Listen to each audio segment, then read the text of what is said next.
Cricket म्हटलं की या क्रिकेटच्या योगदानमध्ये मुंबई क्रिकेट असोसिएशनचं योगदान गेल्या अनेक वर्षापासून आपल्याला पाहायला मिळतं आणि हेच योगदान किंवा या मुंबई क्रिकेट असोसिएशनमध्ये घडलेले क्रिकेटर्स नेमके कोण होते, त्यांच्या जर्सी कशा होत्या, त्या काळात क्रिकेट कसं खेळलं जायचं, त्या काळात कुठले कुठले साहित्य वापरले जायचे, या सगळ्याची माहिती आता एका छताखाली आपल्याला मिळणार आहे। ते म्हणजे मुंबई क्रिकेट असोसिएशननी एक म्युझियम जे आहे ते तयार केलेले आहे आणि त्याच म्युझियम मध्ये सध्या आपण उभे आहोत। आपण पाहू शकतो हे म्युझियम जे आहे ते रविवारपासून खुलं जे आहे ते पर्यटकांसाठी होणार आहे। परंतु आपण जर पाहिलं तर सुरुवातीपासून क्रिकेट कसं खेळलं जात होतं आणि सुरुवातीपासून क्रिकेटमध्ये कुठले कुठले साहित्य कसे वापरले जायचे, कुठल्या रंगाची जर्सी होती, या सगळ्याचा उल्लेख जो आहे तो या म्युझियम मध्ये करण्यात आलेला आपल्याला पाहायला मिळतोय। आपण जर पाहिलं तर या बॅट्स आहेत, या बॅट्स ज्या आहेत त्या कशा पद्धतीने जुन्या काळात वापरल्या गेल्या होत्या, या प्रत्येक बॅट्सनी किती सेंचुरी मारलेल्या आहेत त्याचा उल्लेख सुद्धा यामध्ये आपल्याला पाहायला मिळतो। त्यामुळे आपण जर पाहिलं तर मुंबई क्रिकेट असोसिएशनने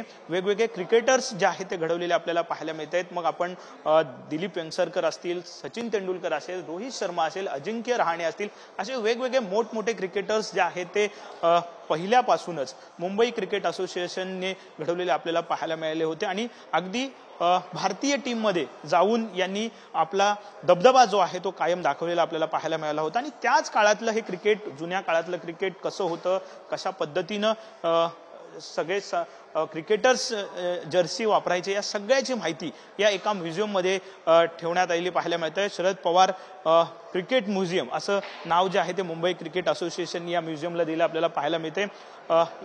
त्या काळातली जर्सी जी आहे जुन्या काळातली ती सुद्धा या ठिकाणी ठेवण्यात आलेली आपल्याला पाहायला मिळते। त्यामध्ये आपण जर पाहिलं तर ही जुन्या काळातली जर्सी आहे, त्याचप्रमाणे या बाजूला आपण पाहू शकतो जे लोगोज आहेत ते पहिल्या कशा पद्धतीने लोगो वापरले जात होते आणि त्यानंतर कॅप ज्या आहेत त्या कशा पद्धतीने सुरुवातीच्या काळात वापरल्या जात होत्या याची जी आहे या ठिकाणी ठेवलेली आपल्याला पाहायला मिळत आहेत। त्यामुळे साहजिकच आहे आपण पाहू शकतो एक उत्तम असं हे म्युझियम जे आहे ते तयार करण्यात आलेलं आपल्याला दिसून येते। रणजी क्रिकेट एक कणा जो आहे तो मानला जातो आणि ह्या रणजी क्रिकेटच्या सगळ्या ट्रॉफीज सुरुवातीच्या काळातल्या कशा होत्या ह्याही या म्युझियम मध्ये प्रत्येक पर्यटक जे येईल त्यांना पाहता येणार आहे। त्यामुळे अत्यंत मुंबई क्रिकेट असोसिएशनचा इतिहास जागा करण्याचा प्रयत्न जो आहे तो या ठिकाणी करण्यात आलेला आपल्याला पाहायला मिळतोय।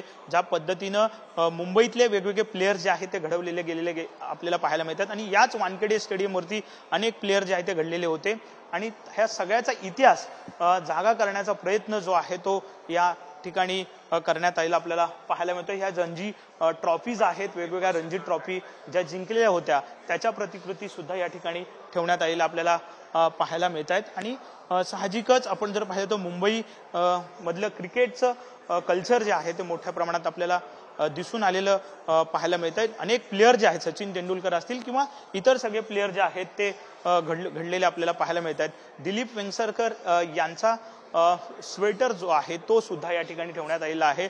त्यांनी लॉर्ड्स मध्ये ज्या पद्धतीने त्यांनी कामगिरी बजावलेली होती आणि तेव्हाचा हा स्वेटर जो आहे तो ठेवलेला आपल्याला पाहायला मिळतो। त्याचप्रमाणे वुमन क्रिकेट जे आहे त्या वुमन क्रिकेटच्या सुद्धा काही वस्तू त्या काळातल्या ज्या ते या म्युझियम मध्ये ठेवलेल्या आपल्याला दिसून येतात। त्यामुळे अत्यंत चांगला असा हा म्युझियम जो आहे तो तयार झालेला आपल्याला पाहायला मिळतोय।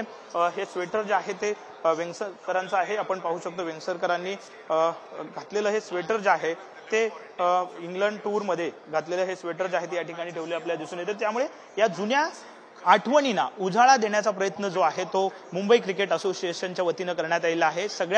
या सगळ्या गोष्टी या ठिकाणी ठेवण्यात आलेल्या आहेत। तेव्हाच्या ड्रेसिंग रूम कसं होतं, त्या ड्रेसिंग रूम मध्ये वेगवेगळ्या जर्सी ज्या आहेत, सुरुवातीपासूनच्या जर्सी ज्या आहेत त्या सुद्धा ठेवण्यात आलेल्या आपल्याला पाहायला मिळत आहेत। काही बॅट्स आहेत, काही स्टम्प्स आहेत ज्या सुरुवातीचे विनिंग मॅच ज्या होत्या तेव्हा जे सिग्नेचर वाले स्टम्प्स आणि बॅट्स आहेत, बॉल आहेत, तेव्हा जे मॅच विनिंग बॉल्स जे असतात तेव्हा जे प्लेयरला दिले जातात तसे बॉल सुद्धा या म्युझियम मध्ये ठेवण्यात आलेले आहेत। आणि साहजिकच आपण जर पाहिलं तर प्रत्येक गोष्टीची माहिती जी आहे ती QR कोड जो आहे, या QR कोड आपण स्कॅन केला तर त्याची माहिती या QR कोड मधून सगळी माहिती जी आहे प्रत्येक सेक्शनची मिळणार आहे। त्यामुळे साहजिकच एक वेगळा प्रयत्न जो आहे तो मुंबई क्रिकेट असोसिएशनने या ठिकाणी केलेला आपल्याला पाहायला मिळतोय आणि क्रिकेटचा इतिहास पुन्हा जागा करण्याचा प्रयत्न जो आहे तो या संपूर्ण म्युझियम मधून झालेला आपल्याला दिसून येतोय। रविवारपासून हे म्युझियम पर्यटकांसाठी, मुंबईकरांसाठी, सगळ्यांसाठी, क्रिकेट प्रेमींसाठी खुलं असणार आहे आणि सगळ्यांना हे पाहता येणार आहे.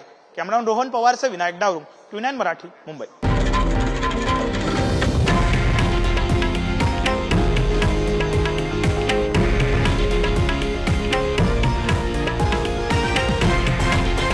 हे आहे देशातील नंबर 1 न्यूज नेटवर्क आणि आपण पाहत आहात TV9 मराठी, एकमेव.